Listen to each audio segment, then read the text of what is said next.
আওয়ামী লীগকে সরকার নিষিদ্ধ করেনি, স্থগিত করা হয়নি নিবন্ধন। তাই যে কোনো সময় দলটির কার্যক্রম সচল হতে পারে বলে জানিয়েছেন প্রধান উপদেষ্টা ডক্টর মোহাম্মদ ইউনূস।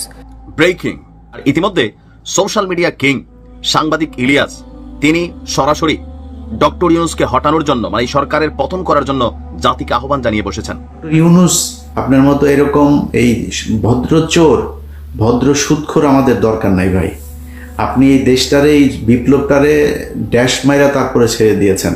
এই ফরহাদ মাঝার বলছেন রাষ্ট্র মানে কিন্তু গ্রামীণ ব্যাংক চালানো নয়। ইউনূস স্যার বলেছিলেন যে আওয়ামী লীগ তার স্থগিত হয়েছে, আবার তারা পেতেও পারে। দর্শক, আওয়ামী লীগ নিষিদ্ধ নয়, আওয়ামী লীগ আবারও রাজনীতি করতে পারবে, এরকম মন্তব্য করে ডক্টর মোহাম্মদ ইউনূস এবার কঠিনভাবে ফেসে গিয়েছে।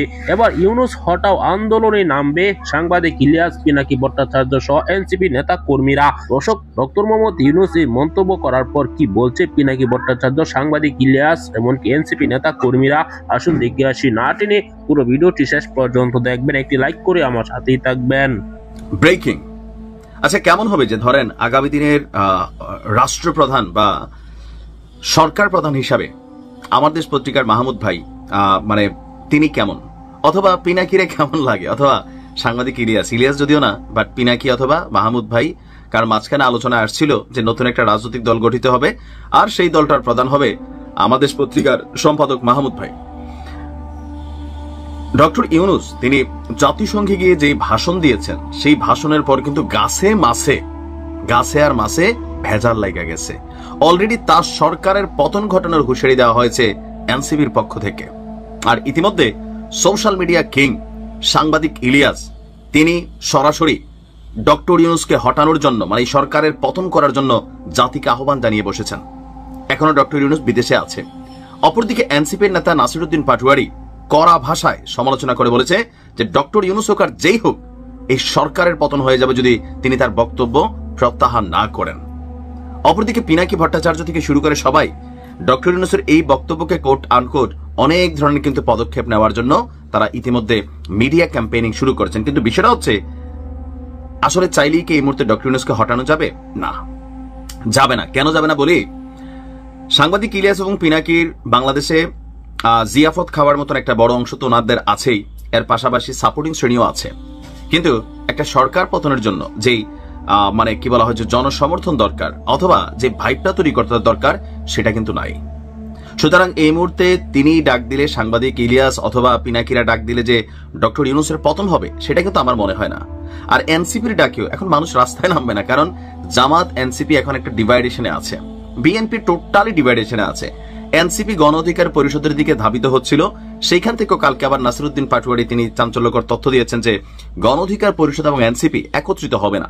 তো আসলে তাদের সাথে আছে কারা? জাতীয় পার্টির সাথেই এনসিপি লড়াই করতে গিয়ে অনেকটা কষ্ট। আর যতটুকু সাপোর্টিং পাচ্ছে এনসিপি এই মুহূর্তে সেটা হচ্ছে ধরেন প্রশাসন থেকে। ডক্টর ইউনূস ক্ষমতা থেকে সরে যাওয়া মানে এনসিপির প্রশাসনিক পাওয়ার শেষ।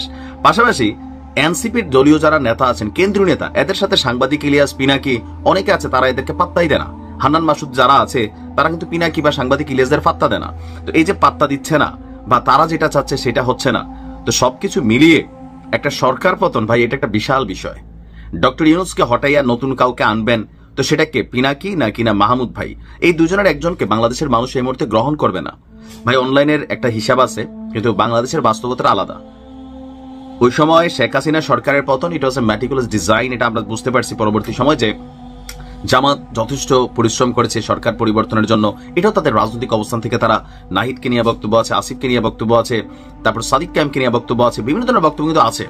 তো সেগুলো থেকে আওয়ামী লীগ সরকারের উপর মানুষের বিরক্তি ছিল, সত্যি সত্যি ছিল।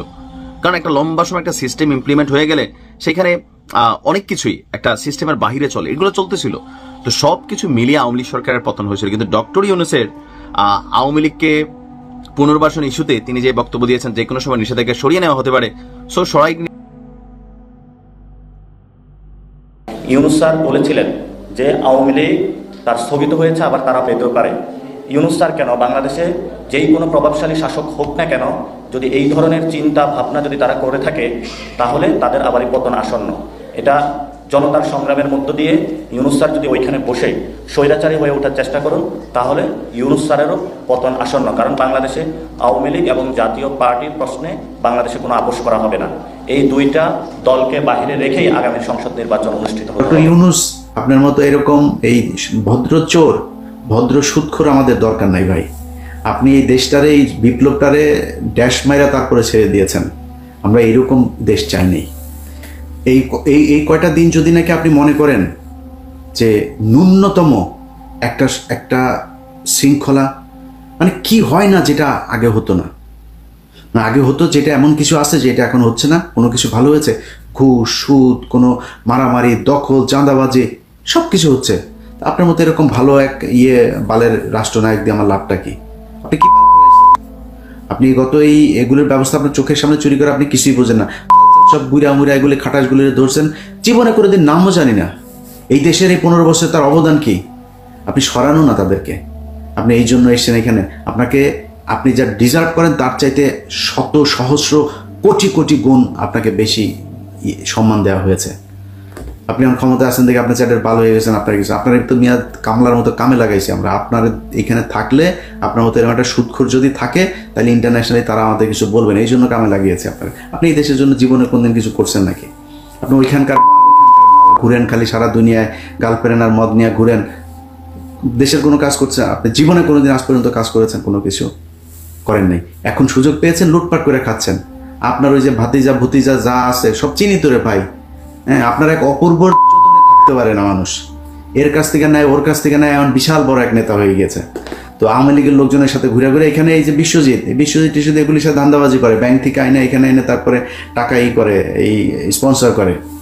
মেরিওটে করেছে, কয়েক লক্ষ ডলার খরচ করে তারপরে এখানে প্রোগ্রাম করেছে। কোনো মানুষজন নাই, খালি বাংলাদেশের বিভিন্ন ব্যাংক থেকে টাকা এনেছে। দর্শক, আপনারা জানেন বর্তমান সময়ে সোশ্যাল মিডিয়ায় জ সৃষ্টি করে দিয়েছে একটি ভিডিও, সেটি হচ্ছে অন্তর্বর্তীকালীন সরকারের প্রধান উপদেষ্টা ডক্টর মোহাম্মদ ইউনূস। তিনি মন্তব্য করেছেন যে আওয়ামী লীগ নিষিদ্ধ হয়নি, আওয়ামী লীগের কার্যকলাপ কিছুদিনের জন্য স্থগিত করা হয়েছে, তারা রাজনীতিতে ফিরতে পারবে।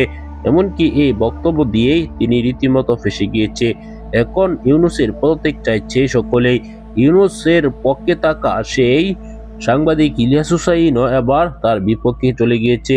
এবার তিনি সরাসরি বলেছেন ইউনূস হটাতে হবে, ইউনূসকে হটিয়ে নতুন সরকার বসাতে হবে। কেননা এই বিপ্লবের যে সরকার, সেই বিপ্লবের সরকার বিপ্লবী ধারণ করছে না, তারা পুনরায় আওয়ামী লীগকে পুনর্বাসন করার চেষ্টা চালাচ্ছে। দর্শক, ডক্টর মোহাম্মদ ইউনূস তিনি কোন চাপে পড়ে আবারও আওয়ামী লীগকে ফেরাতে চাইছে তা কিন্তু এখনো নিশ্চিত করে বলা যাচ্ছে না। অবশ্যই পরবর্তীতে বের হবে কার চাপে পড়ে তিনি এই সিদ্ধান্ত নিয়েছেন। দর্শক, অবশ্যই এ সকল বিষয়ে পরবর্তী ভিডিও পেতে চ্যানেলটিকে সাবস্ক্রাইব করে রাখবেন। আসসালামু আলাইকুম।